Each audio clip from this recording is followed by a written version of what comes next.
été dans une exploitation agricole. Je ne peux même pas reconnaître l'arbre de l'arachide. Mais j'ai décidé, moi maintenant, d'aller chercher moi-même ma propre exploitation parce que je me suis retrouvé. Donc c'est ça le principe. Après, accessoirement, si ça prend un volume, le volume que nous voulons, ce sera reversé dans les statistiques de l'État.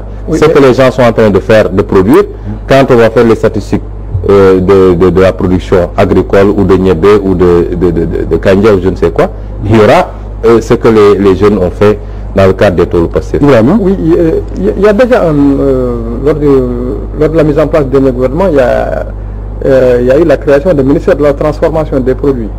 Est-ce que cela, ça part déjà un bon pas? Ça, c'est des appellations. Vous savez, j'ai vu aujourd'hui un article qui m'a plu. D'ailleurs, on a dit Macky, l'homme des slogans inachevés, je ne sais quoi. On a parlé de fast track, lever des drapeaux, cleaning day, etc. Tout ça, c'est où? On nous sort des slogans et de plus en plus on les anglicise d'ailleurs pour créer un complexe parce que tout ce qui sonne anglais doit être quelque chose d'extraordinaire. Même Amadou Sall disait que c'est pour frimer. Oui, mais c'est où ça? Tous ces concepts.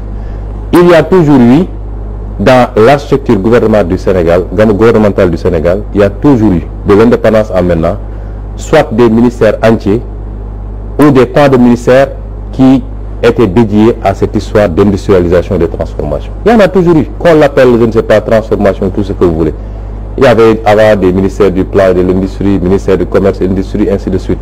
Ce n'est pas les slogans ou les appellations. C'est le contenu. Qu'est-ce qui est fait concrètement? Je vous ai dit que je vous enverrai toutes les données. Vous allez voir. Vous pouvez même en faire une article. Il n'y a rien de prévu. Le budget du ministère de l'Industrie est l'un des plus faibles dans le budget du Sénégal. Et on nous dit qu'on veut avoir une politique industrielle au Sénégal. Donc ça, c'est même après, on a des écrits.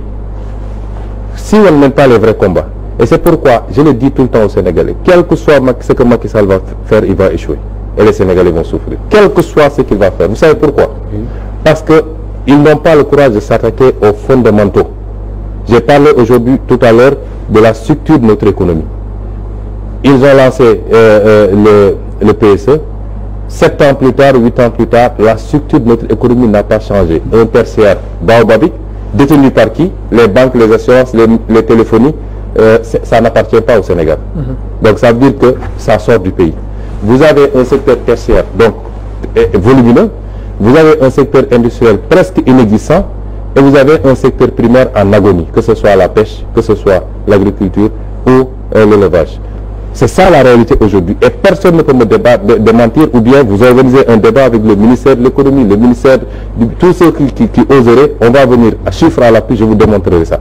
Donc, c'est vous dire aujourd'hui qu'au-delà de ça, si vous n'osez pas vous attaquer aux problèmes fondamentaux, on ne fera pas d'industrie au Sénégal avec le franc CFA.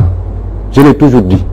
Vous ne pouvez pas avoir une monnaie aussi forte que le franc CFA, une monnaie qui n'est pas calquée sur notre économie, mais qui est calquée sur l'intérêt de l'ancienne puissance, et penser que vous pouvez être compétitif.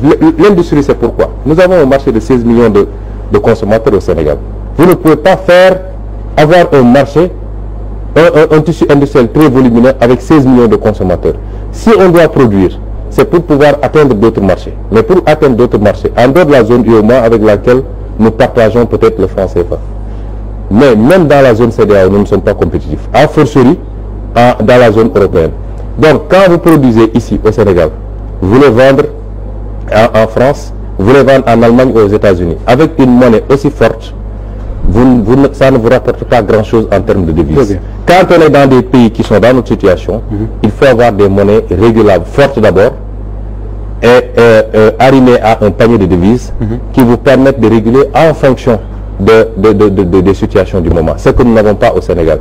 Je peux vous sortir d'autres écueils. La compétitivité, jusqu'à présent, si vous avez 50 nouvelles industries de grande puissance qui s'installent au Sénégal, n'avons pas le courant qu'il faut pour que ces industries fonctionnent correctement.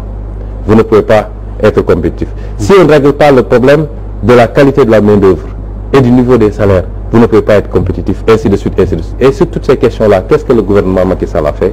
Zéro, nada, rien, à part des slogans.